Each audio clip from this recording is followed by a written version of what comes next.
নমস্কার সকলকে। ট্রেনে যাচ্ছি, এখানে গল্প করতে করতে একজন জিজ্ঞাসা করলো রাবণ নামটি কার দেওয়া। আসলে এই নামের যে তথ্য সেই সম্পর্কে বলবো।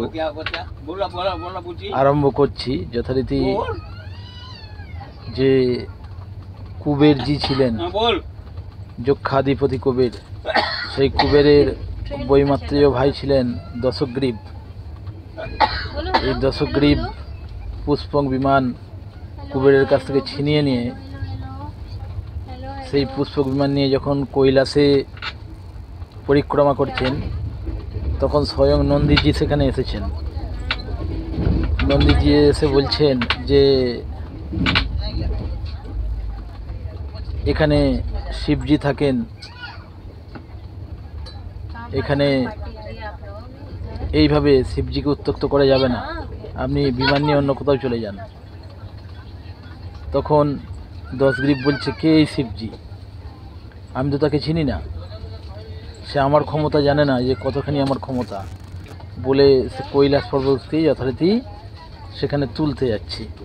আর যখনই তুলতে যাচ্ছে তখন এই যে একটা আঙুলের মানে বৃদ্ধাঙ্গুষ্ঠ, পায়ের যে বৃদ্ধাঙ্গুষ্ঠ, সেই বৃদ্ধাঙ্গুষ্ঠ যখন শিবজি রাখছেন, তখন রাবণ মানে যে দশগ্রীবের হাত যখন চিপটে যাচ্ছে, তখন সে বলছে যে আমাকে ছাড়ুন। তো বলে প্রচণ্ড প্রকারে সে চিৎকার করছে যে আমাকে ছেড়ে দিন, আমি আপনাকে দেখেছি, জানতে পেরেছি।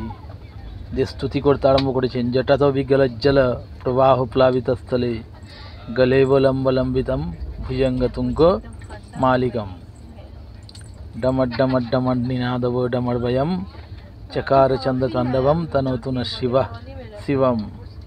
যখন স্তুতি করতে আরম্ভ হয়েছে, স্তুতি করতে আরম্ভ করেছেন স্বয়ং রাবণ, তখন মানে দশগ্রীব যখন স্তুতি করতে আরম্ভ করেছেন, তখন শিবজি অত্যন্ত প্রসন্ন হয়েছেন সেই স্তুতিতে।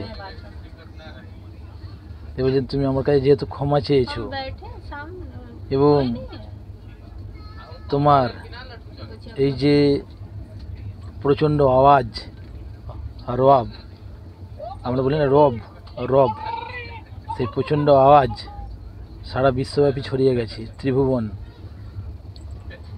সব জায়গায় ছড়িয়ে গেছে, এই আওয়াজ সকলেই শুনতে পেয়েছে। ওই জন্য তোমার নাম আজ থেকে হলো রাবণ, অর্থাৎ দশগ্রীবের নাম হয় রাবণ। সকলকে নমস্কার, ভালো থাকুন, সাবস্ক্রাইব করবেন চ্যানেলটি, শেয়ার করবেন, কমেন্ট করবেন, নিজেদের অমূল্য তথ্য অবশ্যই জানাবেন এবং নোটিফিকেশন অল করে দেবেন। নমস্কার।